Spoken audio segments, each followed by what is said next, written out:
Friends, welcome to the Rajmudra academy. मित्रांनो, आज आपण डेली बोलले जाणारे काही सेंटेन्सेस बघणार आहोत। चला तर मग सुरुवात करूया आजच्या या न्यू सेशनला। You are so lazy. You are so lazy म्हणजेच तू खूप आळशी आहे। You are so lazy. You are so enthusiastic person. You are so enthusiastic person म्हणजेच तू खूप उत्साही माणूस आहे। You are so enthusiastic person. Answer me right now. Answer me right now म्हणजेच जेव्हा तुम्हाला कोणाला सांगायचं असेल की मला आत्ता लगेच उत्तर पाहिजे आहे, तर तेव्हा तुम्ही म्हणू शकता आन्सर मी राईट नाव। नाव म्हणजे आत्ताच, आन्सर म्हणजे उत्तर, की मला आत्ता लगेच उत्तर दे। Answer me right now. Do you know the truth.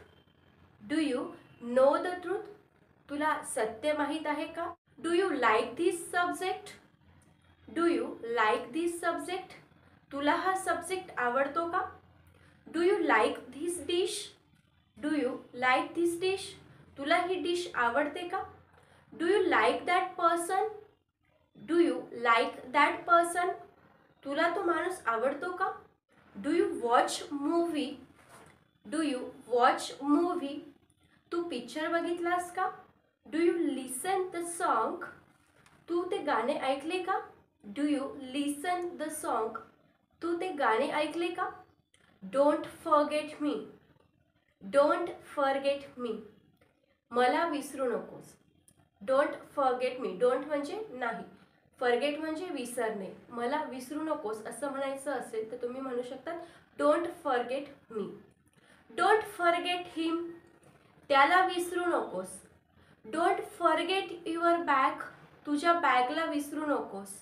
Don't forget your bottle तुझ्या बॉटलला विसरू नकोस। तर असे वेगवेगळे जे सेंटेन्सेस आहेत ते तुम्ही बनवू शकता। हाऊ इज युअर मदर तुझी आई कशी आहे। जेव्हा तुम्हाला विचारायचं असेल कोणाविषयी तुम्ही म्हणू शकता हाऊ इज युअर मदर तुझी आई कशी आहे। हाऊ इज युअर फादर तुझे वडील कसे आहेत।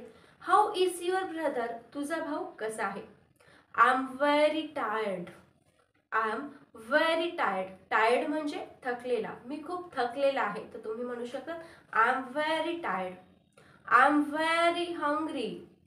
आय एम व्हेरी हंग्री म्हणजे मला खूप जोराची भूक लागलेली आहे। I am very thirsty.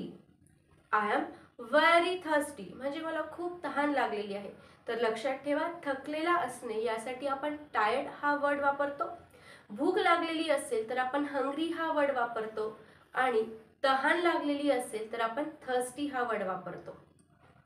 त्यानंतर बघा, I have a evidence.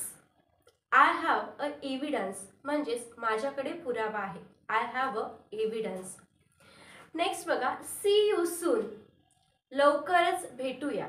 C you soon लवकरच भेटूया। हॅव अ नाईस डे मी तुम्हाला व्हिडिओ संपल्यावर म्हणते ना की हॅव अ नाईस डे म्हणजे काय, तर तुमचा दिवस चांगला जाऊ। Have a nice day. I felt bad. I felt bad मला खूप वाईट वाटले। शी स्माइल्ड। शी स्माइल्ड ती हसली। ही लाफ्ड। ही लाफ्ड तो हसला। Sit here. सीट हिअर म्हणजेच इथे बैस। Seat there. सीट देअर म्हणजेच तिकडे बैस। I have to leave now. I have to leave now मला आता निघायला पाहिजे। तर मित्रांनो, असे बरेच सेंटेन्सेस जे आहेत ते तुम्ही बनवू शकतात आणि रोज इंग्लिश बोलण्याची प्रॅक्टिस देखील करू शकतात। चला तर मग पुन्हा भेटूया एका नवीन सेशनमध्ये। Have a nice day.